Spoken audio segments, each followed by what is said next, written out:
Hey guys and girls, how you all doing today? Your boy Too Lazy for Life is back with the continuation of the Kyoukai movie series. We're on movie number 3 now, Remaining Sense of Pain. And what we saw from the preview at the end of the last movie, it's gonna be something to do with this purple-haired girl, which looks like a knockoff version of Sakura. But then again, this movie and this series was written before Fate.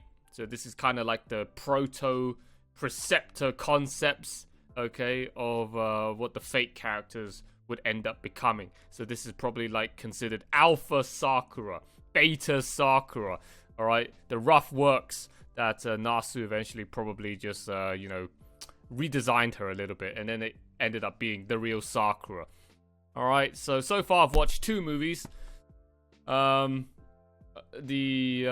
Overlooking View, which was set 3 years after the second movie. So the first one was, we already got thrown into the whole world of Kyoukai, and it was almost like I was starting off already like midway into a long seasonal anime series, and you got to be introduced to this girl, Shiki, okay, who seems to be just some psychotic killer girl with what seemed to be a pair of mystic eyes as well, from what we saw from that fight with her and the ghosts on the rooftop in that movie.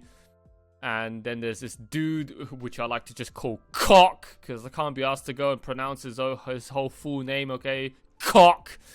As we learned from the second movie, the what was that? A Study in Murder Part 1. It's just some dude that just got caught up in this girl's crazy ass world, because one day he just bumped into her on the way home, stared at her, and then instantly fell in love and can't stop clinging to her. Okay, like a parasite. And no matter how crazy Shiki is, this guy just will just turn a blind eye to that and will still continue simping over him. And then ends up getting sucked into her crazy-ass murderous world where she goes around killing people. And in the end of that film, he was pinned to the ground on the side of the road. And Shiki also wants to kill him as well. Alright, and then, we try to find out who was the one murdering all of those people at night. I think it's still Shiki, unless it's not. Unless she just turns up at the crime scene every single time and it just makes it look like she's the one killing everybody. But I think she's the one killing everybody. I mean, who else could it be? Right? And we learned that Shiki is has a split personality. She's got 2 Shikis living inside her. Got this one that sounds more like soft voiced. That sounds a lot like Jun, because the voice actor for Shiki is the voice actor for Jun. Okay, and you got this other one with a much deeper voice, a much more like tomboyish, psychotic, and just clearly more arrogant sort of Shiki, which I guess is the murderous side of her or something. She said something along the lines of it was because of Shiki's like oppressed and troubled like lifestyle, whatever, that her second personality was born inside her. And she never really wanted that, and she's been trying to get rid of her other self this whole time, or something like that. Alright, that was set 3 years before the first movie that I watched, okay? So, basically, like, the watch order is in release order by years that Ufotable released them in, but the movies themselves are chronologically scattered all over the place, and I guess it's up to me to try and piece together what the hell happened and which movie goes where in the whole string of events in the timeline. Alright, so this movie is set in 1998, right? Which is sometime after or before the first movie that I watched. Okay. So the second movie I watched was the kind of origin story, the prequel. And then everything else that happens after that occurs 3 years later. So we're going to see what's going to happen in this movie, because I have no freaking clue. I still don't know what this whole franchise, this whole movie series is about. Like what I speculated on from the previous movie is that it's just some really, really intricate, convoluted, fucked up love story of just cock, okay, having fallen in love with this mysterious girl, Shiki, bumped into her one day, decided to just go clinging onto her, and now he's in for a wild ride, and we're just gonna explore more of the Nasuverse along the way while we're at it. That's what I think. Alright. So guys, movie number 3, Remaining Sense of Pain. Before I start, same old rules, okay? It's a movie reaction. So the disclaimer before we jump into this movie, there is going to be no footage for all of you YouTube penniless vagabonds, alright, watching on YouTube, or those that just really don't give a shit about signing up to Patreon to financially support me and pay my rent, alright.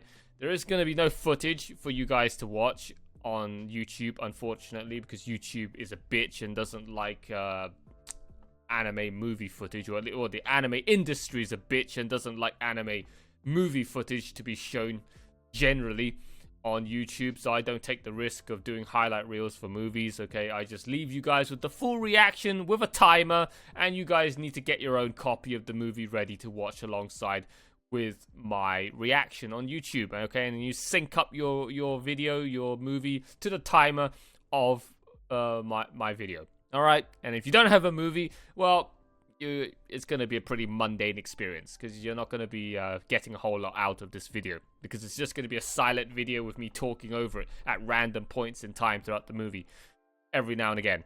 Unless you somehow manage to have memorized the entire movie frame for frame, that you know exactly where I am based purely off of the timer.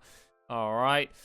There's your warning. Get your movie ready, alright, and then we're gonna go start this up. Alright, so this is movie number 3 now of The Garden of Sinners. Okay, guys, so in 3, 2, 1, let's go.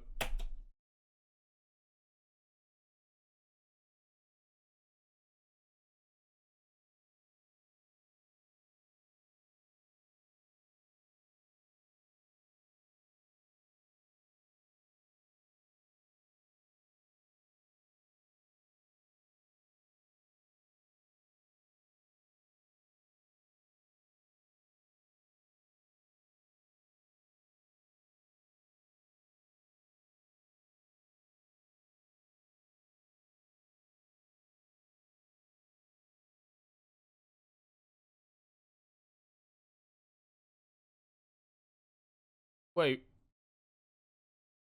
Hey! Oh my god. Hey, nipples! We start the fucking film with nipples!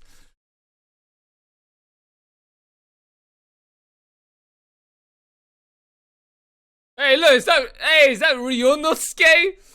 Holy shit. Okay, it's too early in the morning for me. What the fuck?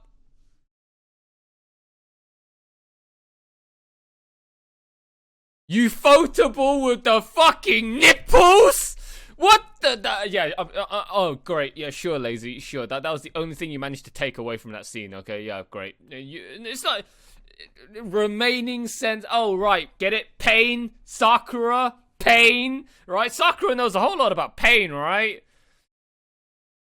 Oh my god, I only just woke up, man, and the first thing that we got to see in this movie was a rape scene.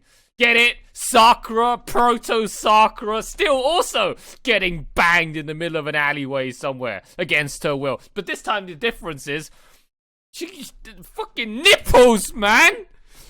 Of course, of all the things that was happening during that scene, the only thing that Lacey could pay attention to during that moment was, oh, look!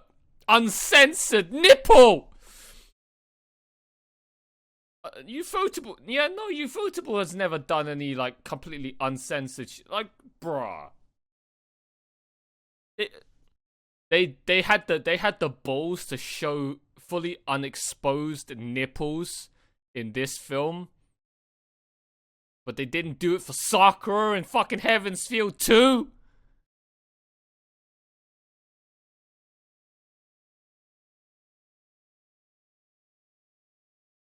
Bruh.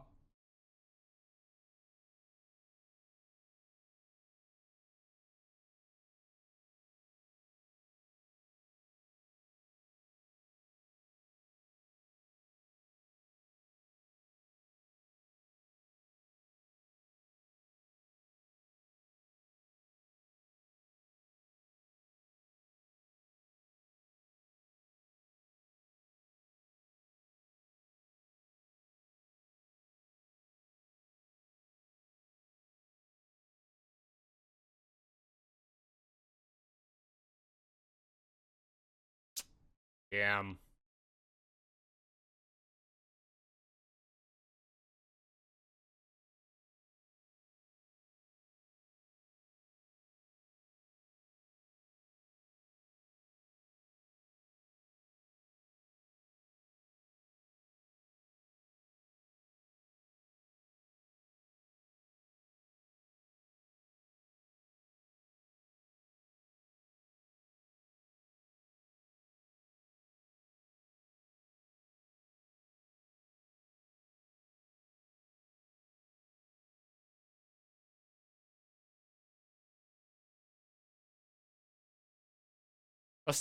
I'm sorry. Okay. Fuck's sake, man. That fucking nipple's now. I've already been. The movie's only just started, and I've already been debuffed and crippled. I'm now gonna have to try really, really hard now to pay attention to what the fuck's going on and reading these subtitles. And the only thing I can just think of in my head now is just bargain bin bucket Sakura just lying there on that pool table with her fucking tits out.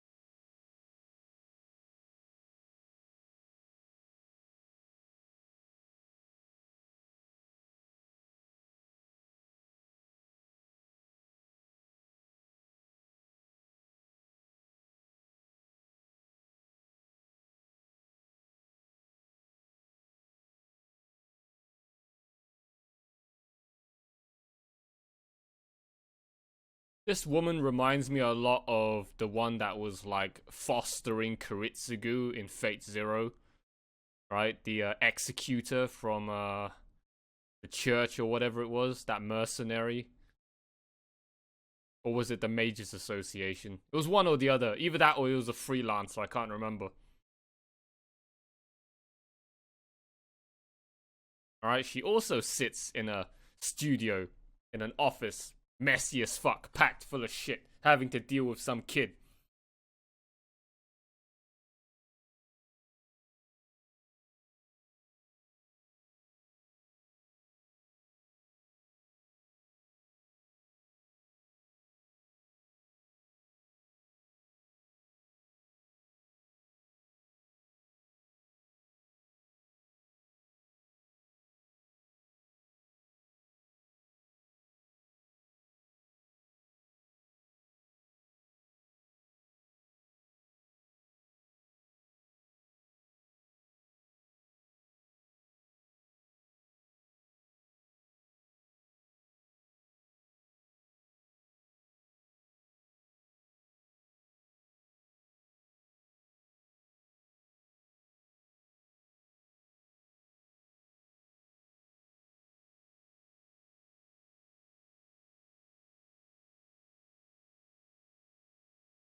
Who is this Shiki? Huh? Because the subtitles now just, like, they don't capitalize it anymore. So, what? Is this the psychopathic one? Or the, like, sort of timid sounding, soft spoken girl one? Because the capitalized letters of Shiki was is the one that's talking right now.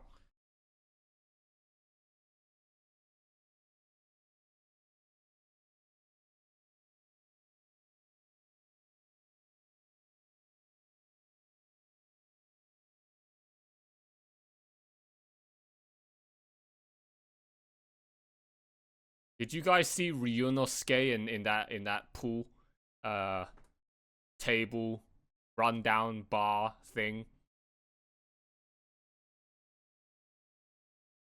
Damn. We had to start the movie with such a grim, dark, depressing setting.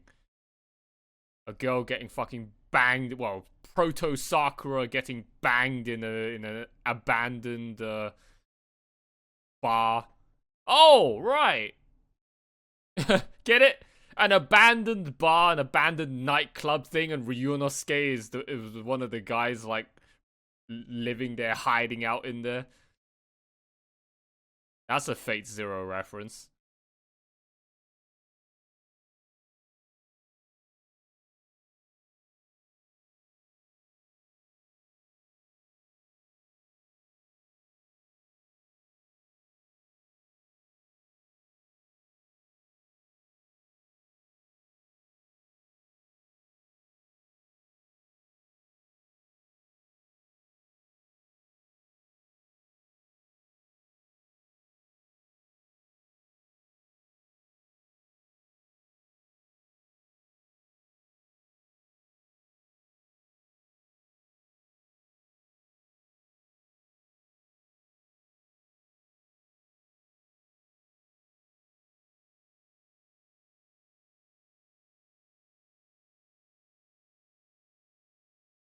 Oh, what the fuck? Oh, shit.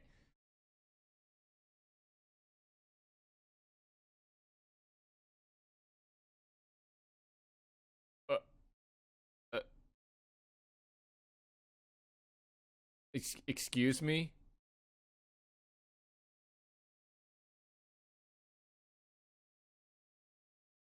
Wait, this is a real place?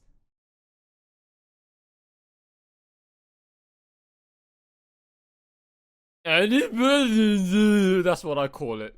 Every time I hear the fucking cat say, "Hey, welcome. This is name of cafe." It sounds like that. It sounds like she's stroking out, like I just did right there.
Bruh, this cafe, man. When I fucking saw that sign outside, I was like, what? What? So the cafe setting was in the Karo Kyoukai area the whole time?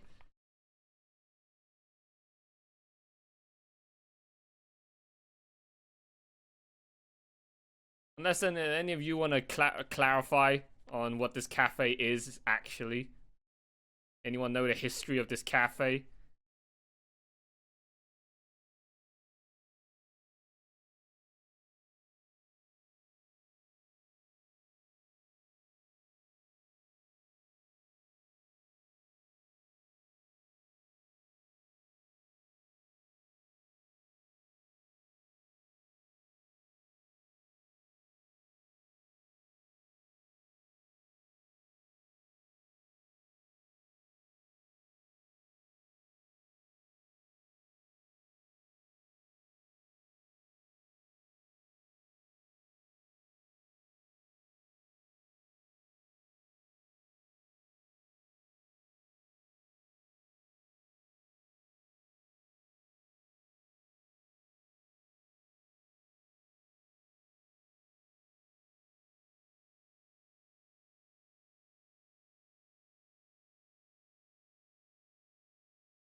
They're all dead, twisted and dismembered at the side of alleyway.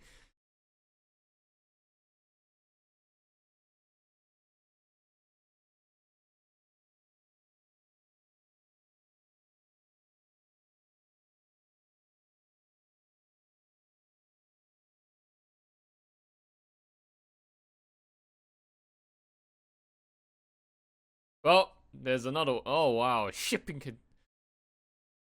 Oh, speaking of shipping container regions,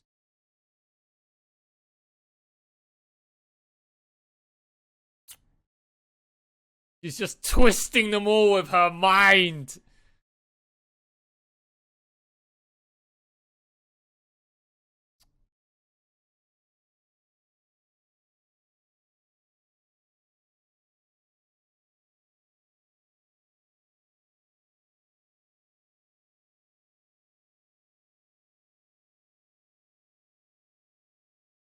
Ah!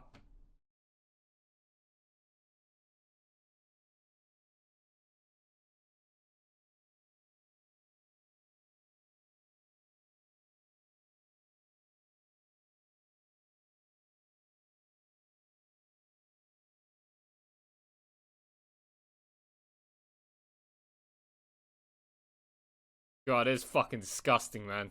I'm cringing my ass off.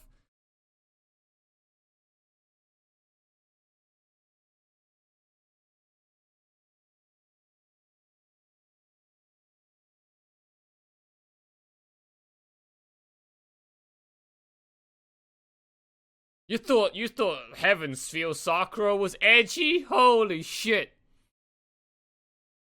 This original one is like way edgier, man. Holy shit.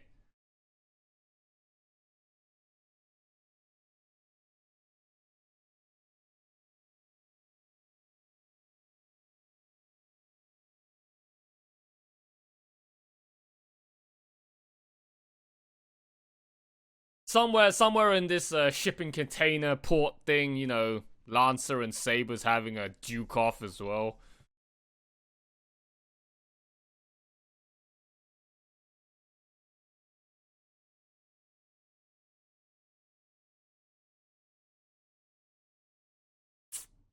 Ugh.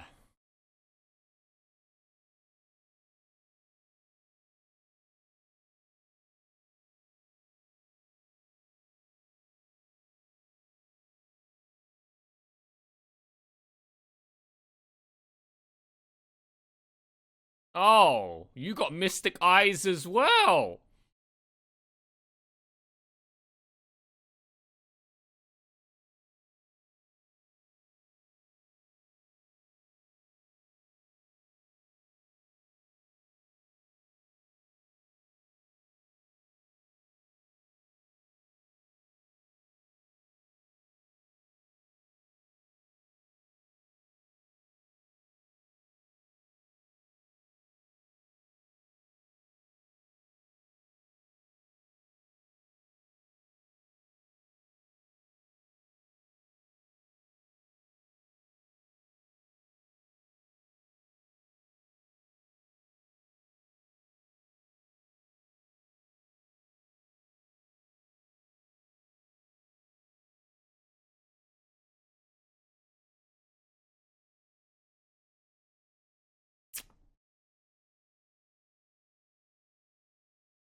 How can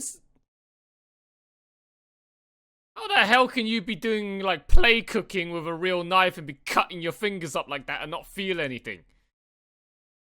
Huh?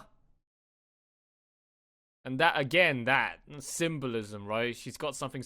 Wait, she's got something stuck in her stomach,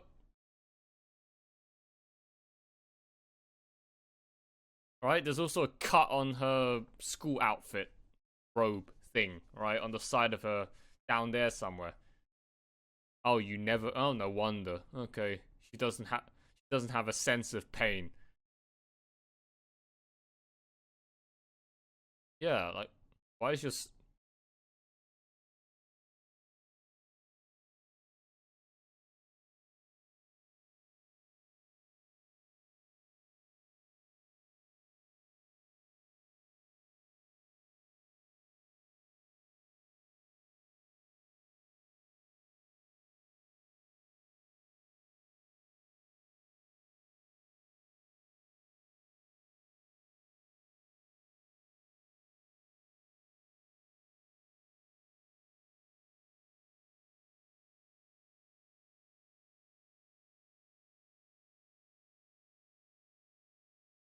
Hey, I mean, you were there. You were there in the fucking rundown bar area, watching her get smashed by some dude.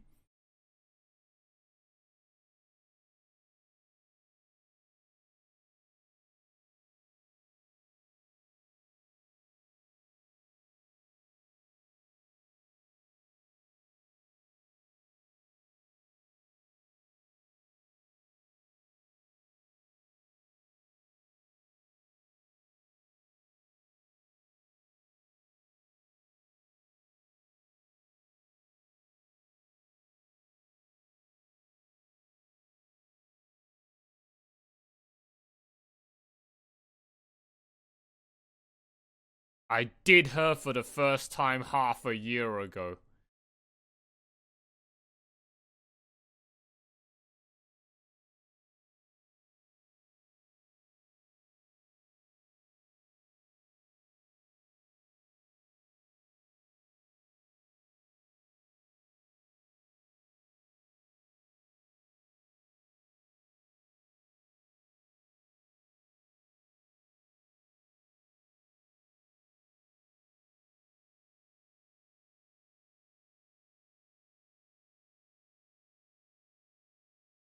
Hey, all of you guys that didn't appreciate Ufotable's slightly more tasteful, uncensored, quote unquote, censored, uncensored takes.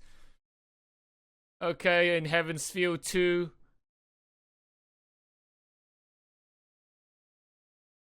Well, here you go. Here's your consolation prize.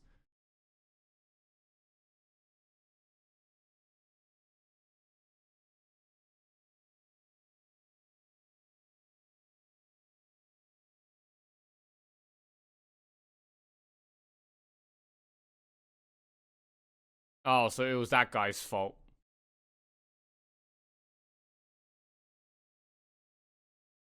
Hit her in the back with a bat and suddenly you awoken her inner demons. She can finally feel something again. And thanks for telling Mr. Cock that you fucking raped her, man.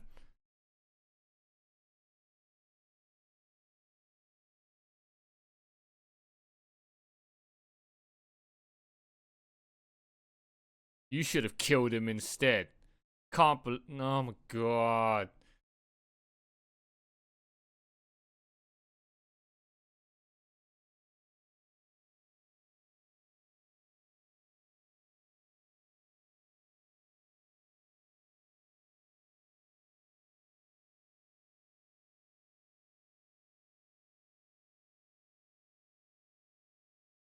Bro, why did they have to show that scene, man? I'm fucking tilted. Huh? You just had one guy fucking pinning her and holding her down. Right, with the arm lock thing that she can't move, and then fucking Ryunosuke there just banging her and using the other dude as like a fucking uh what do you call it? Trap? Restraining device?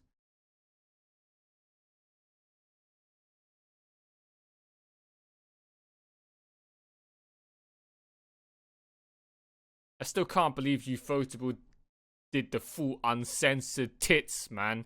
You couldn't have done that with Sakura's tits in Heaven's Field 2, right? During that right up in your face POV shot of her like raised up right over Shiro's face, huh? And you got to see those two massive fucking like H cup planet-sized milkers just dangling over Shiro's face. You just had to cut off the absolute tip of her fucking nipples, and then have them off screen. And meanwhile, you go fucking fully exposed spread shot of this girl Asagami's fucking tits all over the pool table.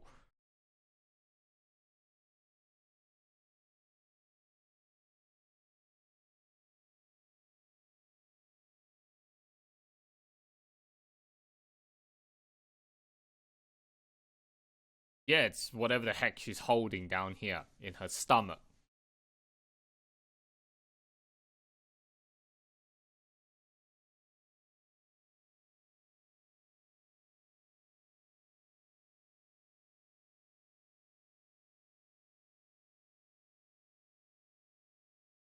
You could call it a remaining sense of pain, if you will. Title drop.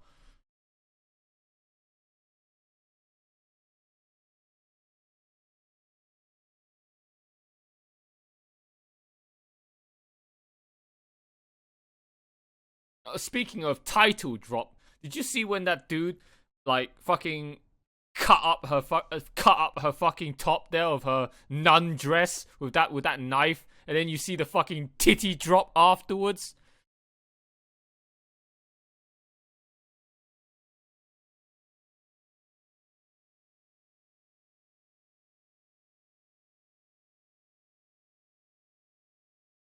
Yeah, blame that dude with the baseball bat. I mean,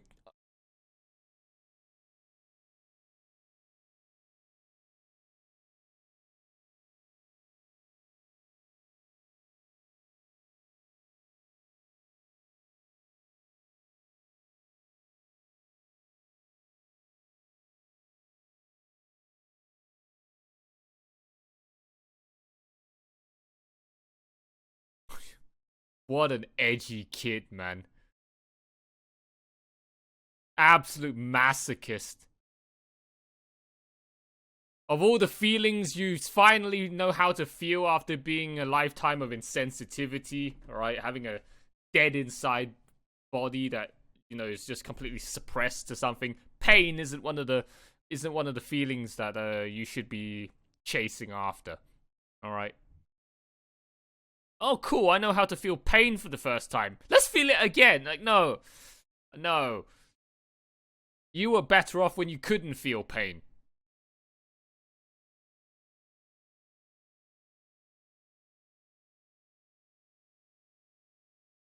But man, did you see those tits, man, when they just dropped? Titty drop! That's all I took away from that rape scene, man. No matter how grim, dark, and depressing and just uncomfortable it was of a scene and obviously of a situation for Proto Sakura, the only thing I could take away from that scene was just the fucking, like, titty drop!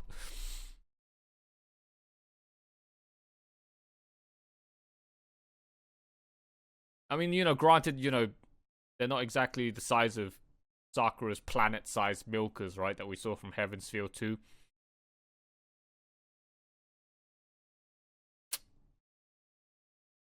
What kind of a dude thinks that it's fun to hit a girl round the back with a baseball bat after having already fucked her against her will in a outback rundown bar on a pool table?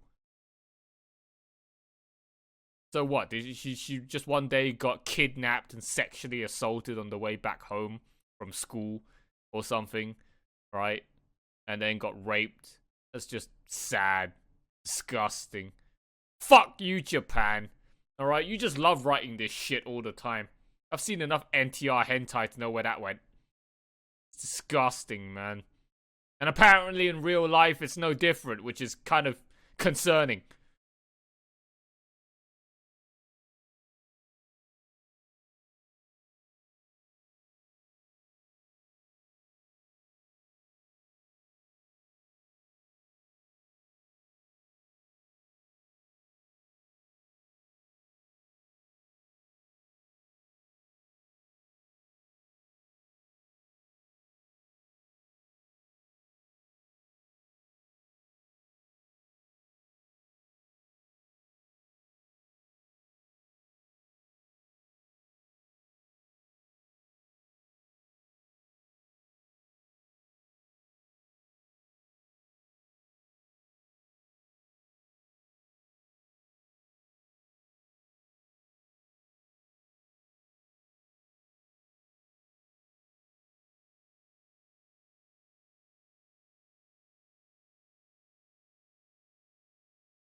She's got something wrong with her bowels or her stomach or whatever. Are you constipated? Huh? Like, or did that guy, like, that there was a cut wound, right, on her dress? What, she got stabbed? Or something?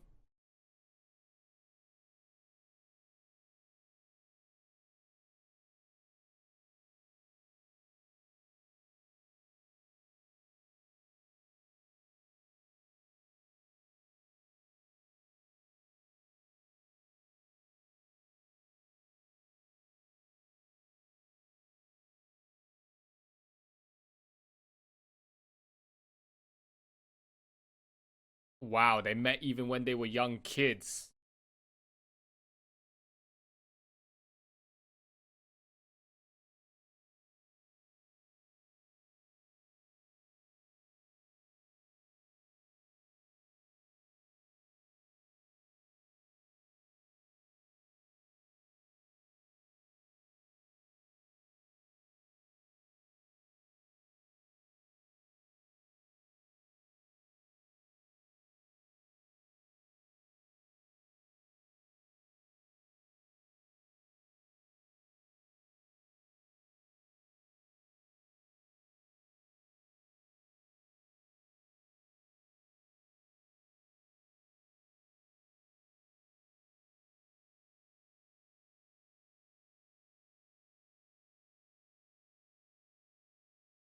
I'm a bad girl, senpai. If I do something bad, are you gonna punish me?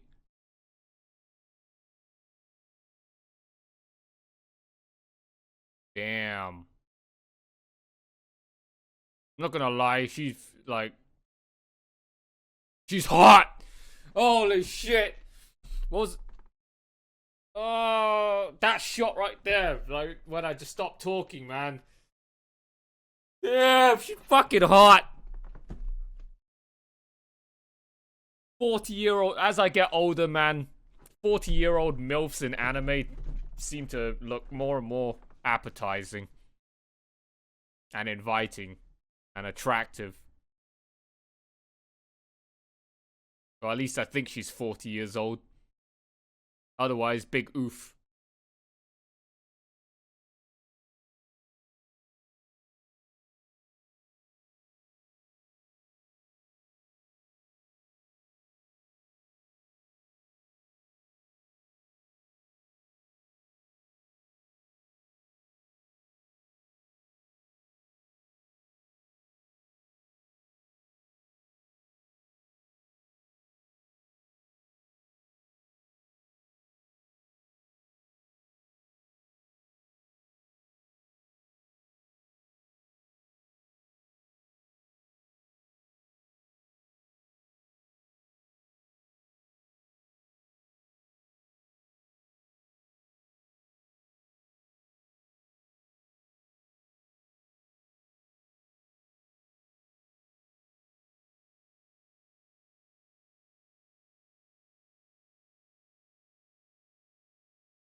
What? So she didn't get stabbed, but the pain of getting stabbed in that spot got. Oh, I don't get it.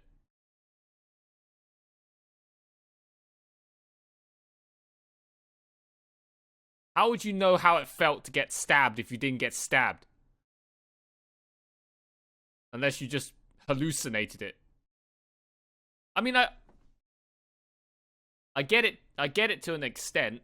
Like sometimes if you try to, if you're watching somebody else get stabbed, it's like getting kicked in the nuts. All right. When you see somebody else get kicked in the nuts, you feel it yourself, even though you didn't get kicked in the nuts.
Oh, hey, those are the exact same words Sakura said to Rin when they had their final showdown in the cave.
Joke's on you, bruv.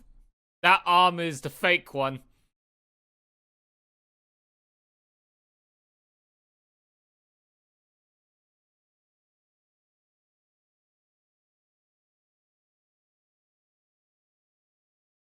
So what? Her mystic eyes can like twist and distort reality, or not.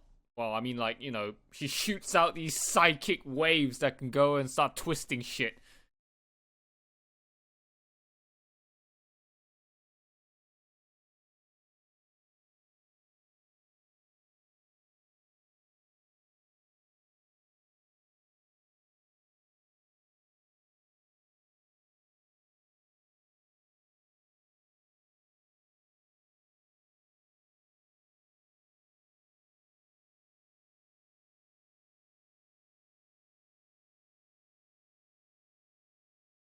Actually, no. Is that her real arm?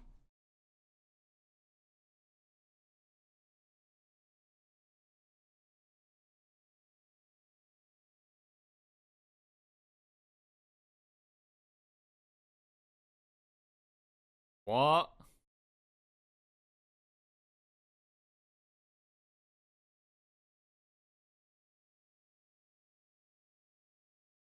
That's her problem?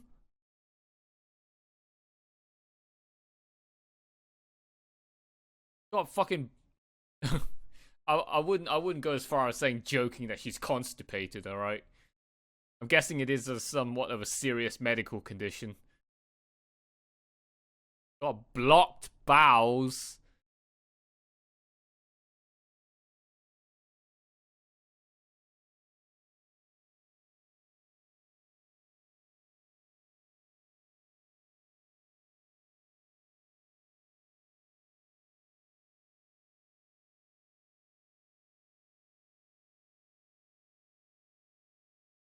How,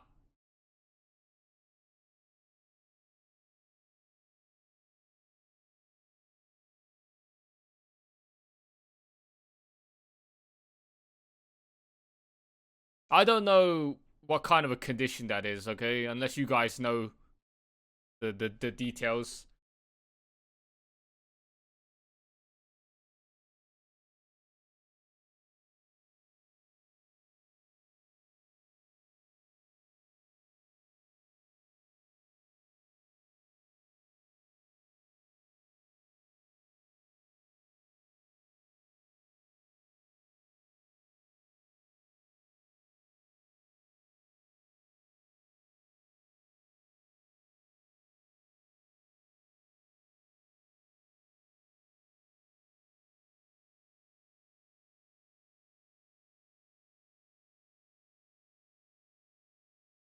My eyes allow me to see death.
Oh, so this was wait.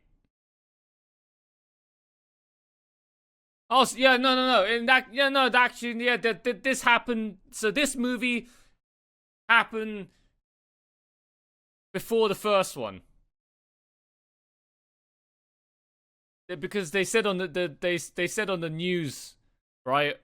Something about a bridge getting destroyed. Well, this is it. And also, I was gonna say, like, wouldn't Shki's arm not feel anything because it's a prosthetic, right? But then she clearly looked like she was in pain when she was wrapping it up with her cloth or whatever. So that was actually when I said jokes. That's just a prosthetic. It's like, no, this is the real. This also, that's why she's got a prosthetic now. She lost her actual arm from this fight.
Oh, what?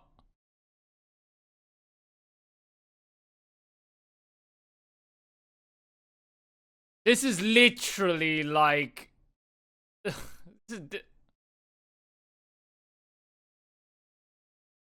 I guess this is Nasu's like first draft of Sakura and Heaven's Feel, huh?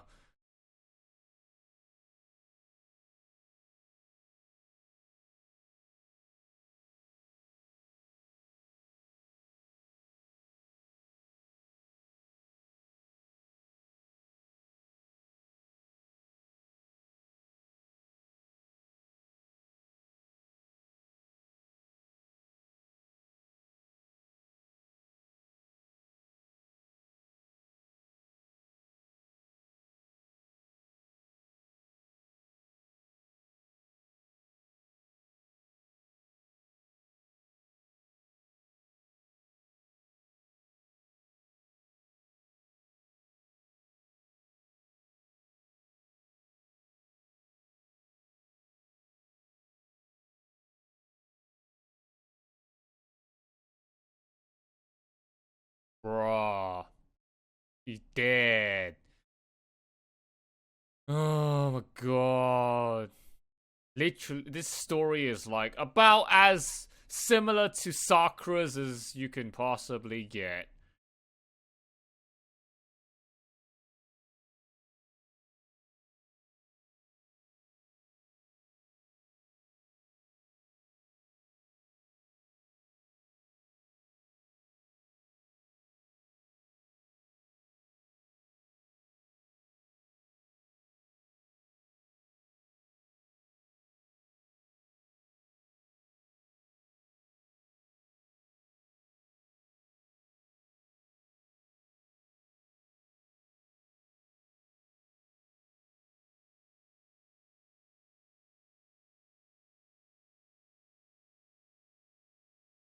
Yeah.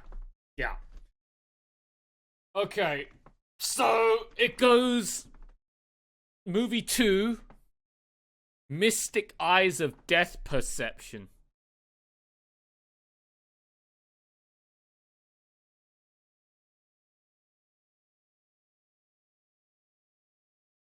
That's fucking broken as shit, man, those eyes. You can see she can see the line of death in everything. No matter what it is, no matter what the concept, whether it's reality or not.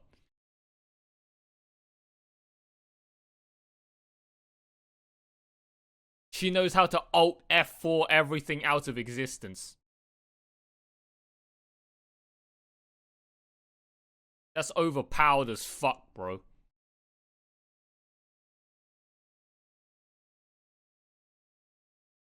It's like, no matter how heavily guarded, and she could be the ultimate hacker, right?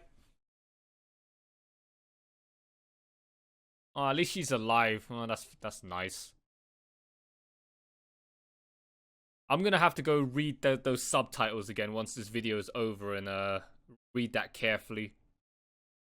What like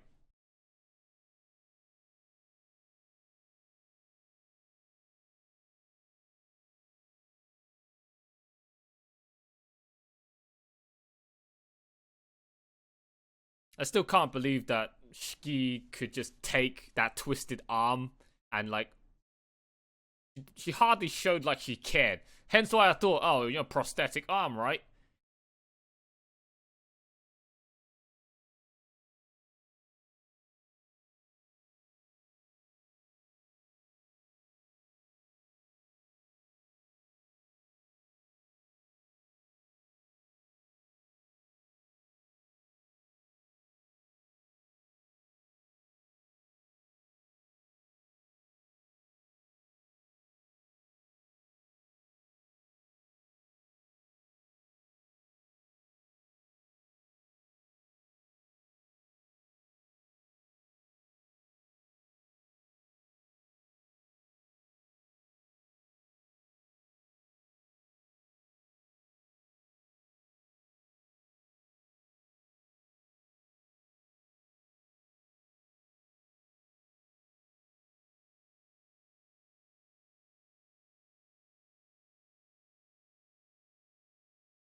That's what you get for having a yandere girlfriend.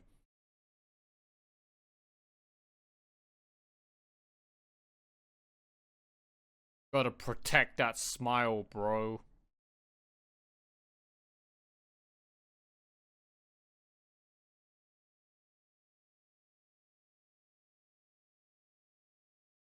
Since she woke up.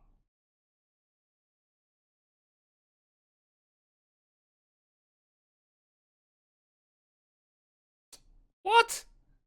Since she...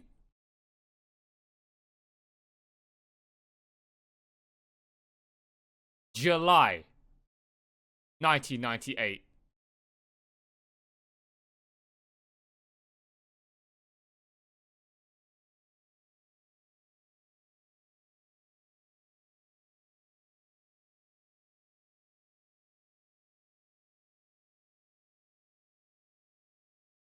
Okay, I'm fucking confused.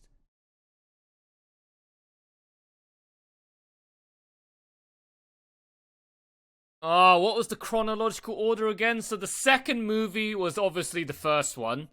That's when they first met. The fourth movie was obviously the latest one. The fourth movie. The first movie was obviously the the latest one in the timeline because that's after Shiki got her prosthetic arm. So now that leaves.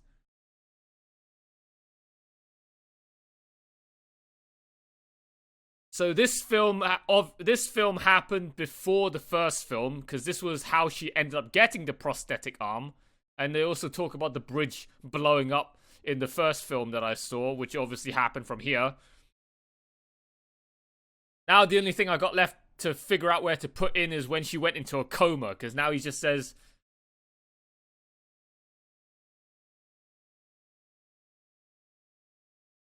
I could have sworn they said that the date was 1998, right? When Shiki woke up from her coma.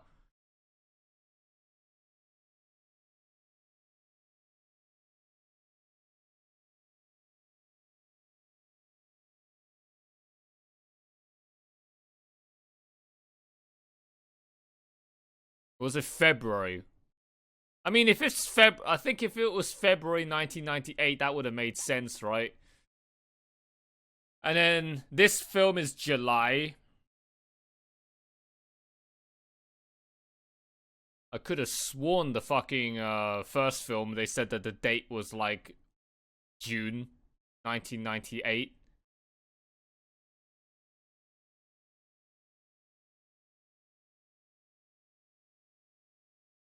I'll check it when this is over. All right.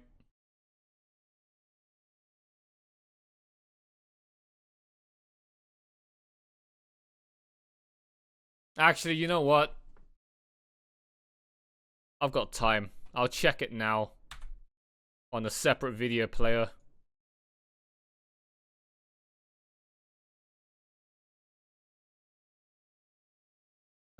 First movie.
I can't find it, guys. All right. Fuck's sake.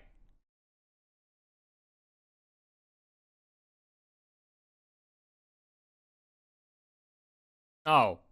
No post-end credits scene.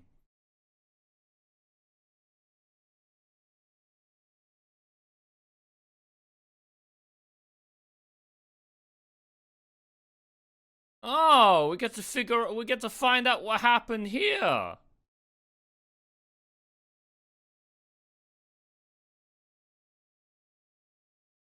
June.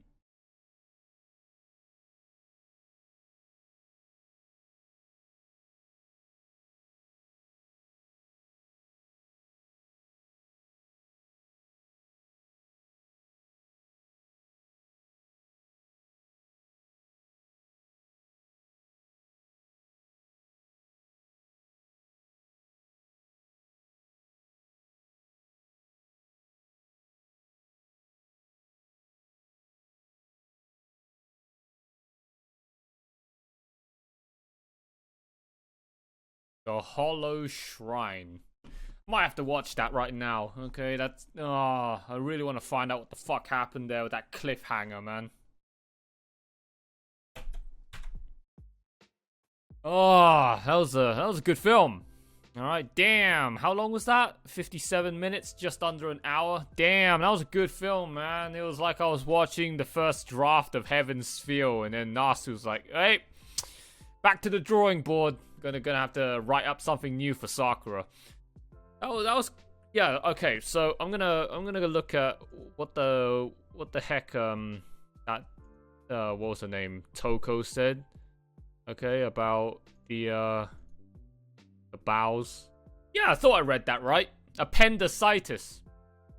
Alright? Appendicitis the pack. Yeah, right? Correct me if I'm wrong, but appendicitis is the pancreas, she hasn't got blocked bowels, she's got fucking pancreatic thing. Right? Usually, from what I know, if you got appendicitis, you have to take out the pancreas entirely. Causes peritonitis. So, okay. So, she's not constipated, okay? I was wondering, like, I was joking about that. It's like, oh, okay, she's got blocked bowels. She can't take a shit, so therefore she's mad and salty, and therefore twisting everybody in sight. All right, and then just killing everybody, turning them into wet noodles. Okay, scrunched up wet towels, turning everybody into pretzels, spraying out their guts all over the pavement just because she's got a blocked bowel. She ate too many Taco Bells and too many burritos the previous night. And she can't take a massive fucking dump the next day, and she's now cranky. But no, appendicitis, yeah, that's a different issue. Okay, she's got some serious blockage there. But how on earth did she manage to live with an appendicitis for that many years? She must have had it since a kid, right? Appendicitis is it inherent? I literally don't know anything about this shit. If any of you guys know what the fucking appendicitis is in detail, please, by all means, tell me in the comments. All right, but from what I know, I think it's something to do with your pancreas. Okay, and yeah, you know, it getting blocked, and eventually, obviously, it's just gonna keep inflating, and then it's gonna go boom, explode like a bomb inside you. I don't know what peritonitis is, but obviously it's probably something bad because one of your fucking organs exploded internally and it's going to start leaking out all over your insides, and then your insides are all going to get fucked up. So, yeah. She just had the misfortune of having, you know, some biological, physiological malfunctions inside her. And, but then again, you know, she was in pain, but that doesn't explain why she went around killing everybody just because she was in pain. She wanted to specifically go and find, that dude. And I guess she was just killing everybody else to go and try and get information to get to him. So if that Ryunosuke copycat had turned himself in a lot sooner, a whole lot of other people, a whole lot of other bystanders would not have been killed. But then again, all of the ones that she was killing was the whole band of rapists, alright, that were gangbanging her in that rundown nightclub, in that rundown bar on that pool table that whole time. Speaking of which, man, I still can't get the image out of my head of the amount of fucking fully exposed naked titty scenes in this movie. It's salivating thinking about it. Can you imagine if they just showed full-on exposed massive milker nipples and titty scenes for Sakura in Heaven's Feel Part 2? Do you know how much greater of a film that would have been with Ufotable's current jaw-dropping, gorgeous Sakura visuals? I still remember that POV in-your-face spread shot of Sakura's massive planet-sized milkers dangling over Shiro's face. Alright, when she, like, propped herself up where they were fucking in Heaven's Feel 2. I was hoping they were gonna have some fully exposed nipples, but no. They just had to keep the absolute tip of her fucking tits just off screen. Absolute cock block, man. But then here you are, 10 years, 15 years earlier, Ufotable actually was based, had the balls to go and do something so edgy as to show fully exposed, uncensored rape scenes of her getting banged and a whole fucking pair of ugly ass tits just splayed out like that, fully exposed to everybody, including the audience, not just the gang of rapists they're banging her. Such a shame, man. She seemed like such a sweet, innocent girl, a lot like Sakura, alright, in Fate Stay Night and Fate Zero. Just a sweet, innocent high school girl, and then one day she just got into the wrong alleyway on the way home, and then bumped into a gang of rapists, kind of like Sakura, and then she got pinned by one guy being held restrained and then getting fucked by the other guy, just like Sakura.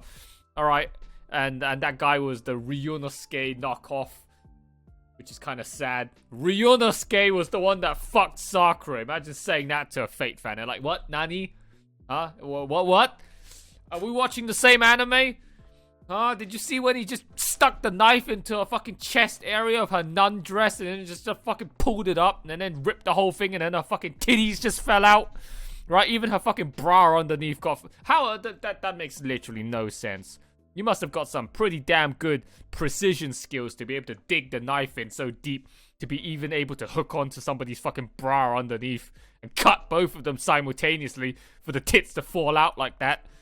Oh, of course, that's all Lazy can fucking think about during a fucking dark and depressing as shit rape scene is fucking titty drop and nipples. Oh, I even disgust myself, man. I'm so fucking ashamed. So fucking ashamed. Right, let's just move on. Let's please change topics before I fucking spurg out. So, the order of events, okay, I can't be fucking bothered to go find the date from the first film. I can't find it. I couldn't find it during the end credit drop, so I'm not gonna spend any more time dawdling on it, okay? So, from what I know, is that the second film that I saw, A Study in Murder Part 1, is the first film, alright? So, that film is when Cock first bumped into Shiki and got wrapped up in her world. Alright, the film that I'm about to go watch, which is The Hollow Shrine, is probably the next one in the sequence, right? Because it follows on from the end of the previous part about what happened with Shiki pinning Cock down onto the ground, about to stab him, and then we ended up on that cliffhanger. And then after that, she went into a coma. Right, and then I don't know how that happened, and then she woke up from said coma, which isn't a movie in itself. It just happened like as a scene, right, in between films. It was from the second film. Well, no, they covered that at the end of The Study of Murder Part 1, right? They cut from her about to stab Cocteau, and then they cut back to the present day. They left that on a cliffhanger, and then on the present day, 3 years later in 1998, right, in like June or whatever, I can't remember the date, she was in hospital, right, and Cock was about to go visit her with some flowers. Okay, and then we have this film, the third film, A Remaining Sense of Pain, okay, which she has, as they said at the end there, the narration from Cocteau, it's like, this is the first time she smiled at me with genuine happiness ever since she woke up from her coma or whatever, right, in like June, was it? Yeah, June, right? So this film was July 1998. Oh, right, and then finally we have the first film, right? So the overlooking view. So she's woken up. She's got her prosthetic arm, which we now learned how she got it. It was from this film, fighting Asagami, and the whole bridge blowing up thing that we heard on the TV screen on the news. And yeah, that's about all I can piece together so far from the chronological stuff. Okay, I've been trying really freaking hard to remember these dates to try and try not get confused as to where the fuck I'm at right now in this Karano Kyoukai timeline. Alright, I'm trying to make more of an effort of it than I did with Steins Gate and all of its freaking timestamps. Okay, I horribly botched that up with Steins Gate. Try not to do that again with this series, alright? So that's chronologically how I can piece it all together. Okay, so far. And yeah, I mean, generally story-wise, I still don't know what the fuck the story is about. Okay, I feel like the story is just a whole series of episodic crime scene investigation stuff, right? Kind of like Lord El Meloy's case files, but this one's clearly better quality, right? So you just have Miss Toko in her office taking up calls of all these mysterious incidences happening in this city. I don't think this is Fuyuki, right? This is in another city, right? And yeah, and then now Shiki's like one of the detectives along with Toko. I meant Cocteau, not Toko. I don't know if Toko is ever gonna get out of that office and do anything, or she's just gonna sit in that office smoking cigarettes all day long and taking phone calls and just letting her two henchmen go out, right? With Shiki and Cocteau doing all the work. Okay, so yeah, I mean Shiki and Cocteau just go out and just deal with all of these random murder mysteries. That's what we've learned so far, right? First film was a bunch of murder mysteries of people jumping off the top of buildings. The second film was murder mysteries of a bunch of people just randomly disappearing in the middle of the night, getting murdered, and all of their dismembered, deamputated body parts left all over the street, left all over the city. Which I think Shiki was the one responsible, but I don't know. It might be somebody else for all I know. All right, that's still a mystery to be solved. And this film, yeah, more people just left dead all over the place, caused by this girl, right? So I guess we're like just going through a whole bunch of murder mysteries and just learning more about the Nasu-verse and the lore of the Type Moon universe along the way. That's all I can pick up from it, unless there's anything else, any deeper underlying meaning that I should be picking up from watching these past three films so far. All I've been getting so far is just, another murder mystery. Shiki goes and tries to deal with it, and we learn a little bit more about the concepts of Type Moon universe mechanics and shit from character dialogue. Alright, speaking of Type Moon mechanics, right? Mystic Eyes. So, let's talk about Mystic Eyes. So, Shiki's got what we call Mystic Eyes of Death Perception. So, the only ones that I've seen so far are all the ones from Lord El Meloy, which I don't remember any of them. Okay, their ones were not important. We've got Ryder's Mystic Eyes or Petrification, right? Because she's Medusa. Okay, and then, turn people to stone with those Mystic Eyes. Now you have Shiki with Mystic Eyes of Death Perception. She can see the path to victory. Which I guess it's like isn't that the same as Mystic Eyes of Clairvoyance? Huh?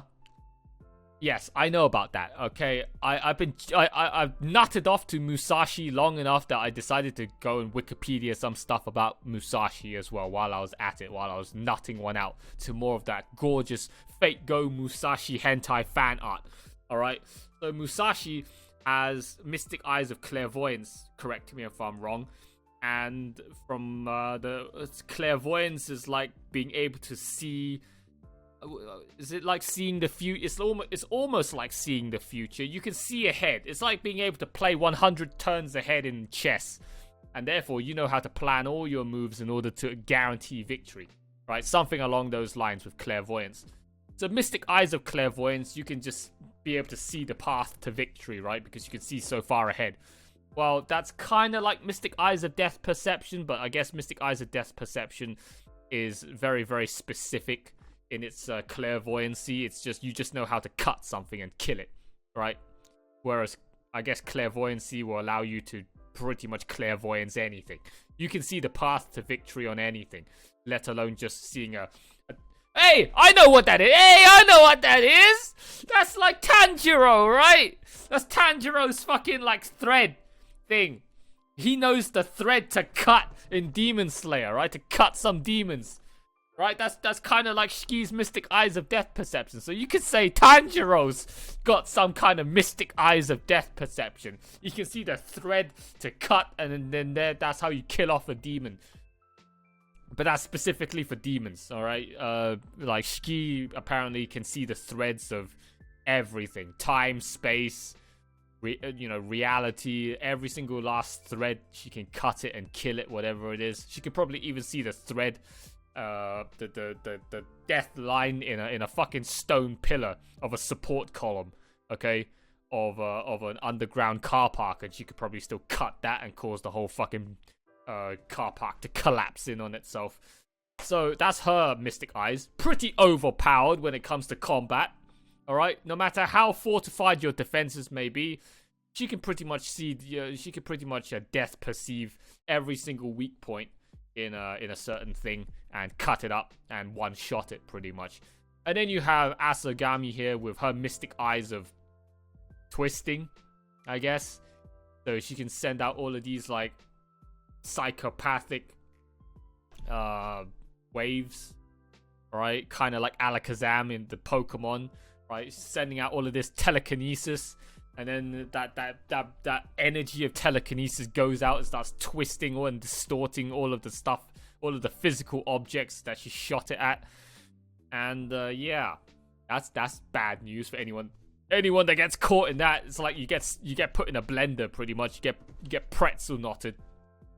Yeah, that's cool. Not a whole lot of good uses that you can, not a whole lot of practicalities you can suck out of those mystic eyes, man. I feel like those mystic eyes are just inherently and solely destructive. Okay, so right, the cafe. Hey, welcome. We do not sell tofu here and takeaway. Get lost. Alright. What's that cafe doing here? Huh? The Carnival Phantasm Cafe. I didn't expect to see that in this show. So what? You're telling me that the Carnival Phantasm's setting was in the same town as where all of this stuff in Kara no Kyoukai was set the whole time, and we never got to see a single fucking thing about Kara no Kyoukai and Carnival Phantasm except for that one last cameo scene of what I think it was Shiki fucking doing a fry up with a wok in the end on the last episode when every single Type Moon character was gathering there in that cafe for the farewell. Oh, that sucks, man. Alright. So yeah. I think that's about it. That's all I can get out of this movie. Alright. So, thank you all so much for watching, guys. That's all of my thoughts. That's my discussion for movie number 3 of Kara no Kyoukai, The Garden of Sinners. The remaining sense of pain. In my case, the remaining sense of titties, titty drop, nipples. That's all I can remember from this fucking film, man. Such a shame. I'm pretty sure I must have pissed off enough people trying to watch this alongside with me, and all they can fucking hear me talk about is fucking nipples, not pay attention to what the fuck's going on in the movie. I got just about most of it. Alright, calm down, guys. Alright, calm down. Alright, calm down. Calm down. Alright, so That's it. I hope you've enjoyed it. All right. Like, comment, subscribe if you haven't done so already. Join the Discord. Join the Patreon. I'll very much appreciate it, guys, if you go do that. And join all of the other social media links that are given in the video description down below. Okay. Like, if you can click on all of them, it takes 2 seconds of your time and just join to everything, especially subscribe to the YouTube channel the most. Show your appreciation and support. I'll very much appreciate it, guys, if you help me rack up them numbers. Big massive shout out to all of my existing patrons right now, as always, supporting me on Patreon. And last but not least, big massive shout outs to the Sloth Troopers, Tomato and Eden's Musketeer, and to the Supreme Sloth Supporter, a brand new one of the Too Lazy for Life Sloth Army, Zozo. Okay, thank you, you three, so much for your next extra levels of financial backing and support. Okay, especially Zozo, absolute mad lad with the Supreme Sloth tier supporter subscription tier. 2 more spots if any of you guys have more money than sense that you don't know what to do with and you want to financially support your boy and simp out real hard and then have me simp on you real hard and shout you out at the end of all of my videos. Alright, there's 2 more spots for Supreme Tier Sloth supporters, okay? If you want to sign up to one of those last 2 spots, click on the Patreon link down below in the video description on YouTube and then go and sign up. Alright, it's simple as that. Okay, so that is it for this video. I'll see you guys all very soon for the 4th movie, The Hollow Shrine, where we pick up where we left off from the 2nd movie and find out what the hell happened with Shiki and Cock, okay, in the middle of the road there when he was about to get stabbed in the middle of the night, alright, in that bamboo forest, okay, amidst torrential rain, and how the hell Shiki went into a coma. And it seems like from the preview, there's a zombie in the hospital as well that she has to fucking deal with. Oh man, that's gonna be interesting. Alright, but until then, that is it from me. Alright guys, catch you later.